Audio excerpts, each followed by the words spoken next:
So recently I was observing that there are these three recurring traits I notice in some of the most successful people I've met. And I wanted to share them with you because they might resonate and they might give you a little bit of a roadmap for what are the characteristics or traits that maybe I need to cultivate inside of myself if I also want to be successful. And I think about these a lot in terms of what are these boxes that I'm actually checking myself. And hopefully they serve you as well. So the number one trait that I see in very successful people, without a doubt, is that they're competent. They are wildly competent. At the thing that they do, they are very, very good. Doesn't mean they're great at everything, but within their particular domain of experience, they are experts. They are not to be trifled with. I don't know a single successful person who has gotten to where they are in business and life, whatever, that is not wildly competent, at least at the thing that they do. So that's number one. If you want to be successful, figure out what is the traits or the skills that you need to develop so that you can be above average. You can be not just a jack of all trades, but you can be a true master of at least one domain. And the truth is that like a master in any one domain can be leveraged to great effect. And it might not seem like that all the time. You might, be an expert in something kind of esoteric and weird, and you're like, I don't know how this competence in this particular domain is going to help me. But truly, I believe that any niche skill can be extrapolated out to massive success if done correctly. That's the caveat. Now, one of the things I would recommend in terms of thinking through what are my skills that I could be extremely competent at is to lean into what you're already naturally interested in. I think passion and competence, it's kind of this circle jerk that goes around and around. You become passionate about the thing because you have some early successes with the thing. Maybe it's because you're naturally predisposed to that particular activity. You have some proficiencies, and that then makes it so that rehearsing or practicing or doing that activity repetitively for many, many hours is internally rewarded because you're kind of good at it. Whereas the things that we suck at, we're not rewarded on the same time frame, and so we don't practice them as much, we don't put in as much effort, and so we don't get as good at them. And so this flywheel of passion and competence goes hand in hand. A lot of times when you're young, people will tell you need to go find what you're passionate about. If you find the thing that you love, you'll never work a day in your life, that type of thing. I think that's kind of misguided because it puts the cart before the horse. I think a lot of times the passion is the result of the skill, result of the competence.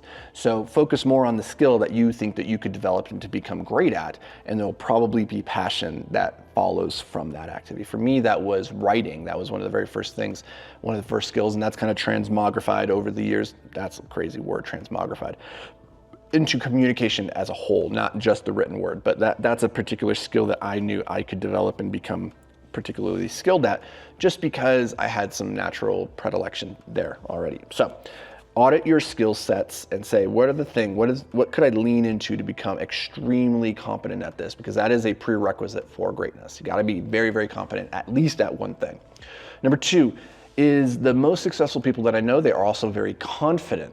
And that confidence springs from that confidence. When you're really good at a thing and you know you're good at that thing, you know that you have the ability to, if your skill set is putting a basketball in the hoop, you don't lack confidence if you know that you shoot 90% from the free throw line. You go up there and you're like, I've done this hundreds of thousands of times before. I know how to shoot this ball. It's confidence. I know that ball is going to go in.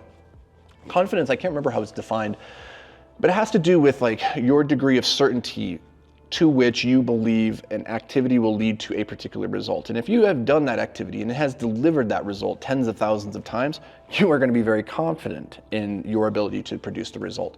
As a consequence of that, it will also lead to competence. So you see how competence and confidence kind of go into one another, right?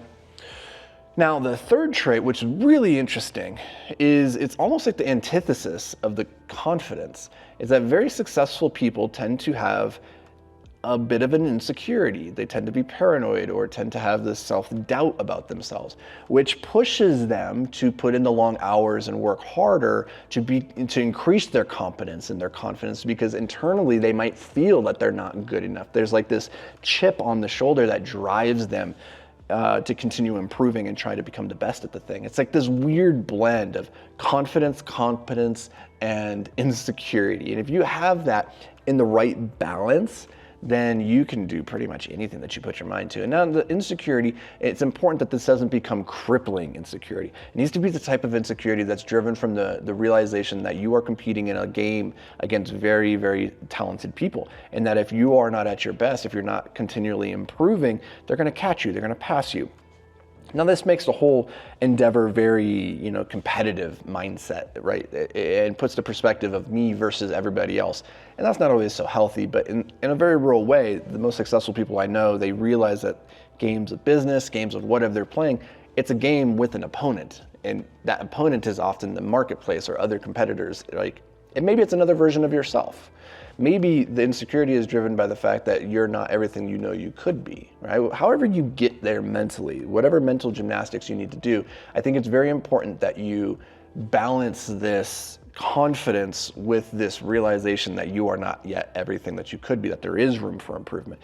After all, that's I think what really separates masters from beginners is the master understands, yes, I am better than 99% of people at this thing, and yet there's still so much for me to learn, so much room for improvement, because they understand the depth and complexity of the tasks that they've dedicated themselves to.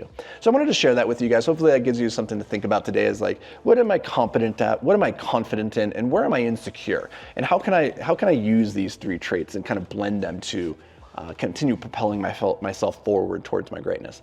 I'll catch you guys in the next episode. Until then, stay hyper-focused, my friends.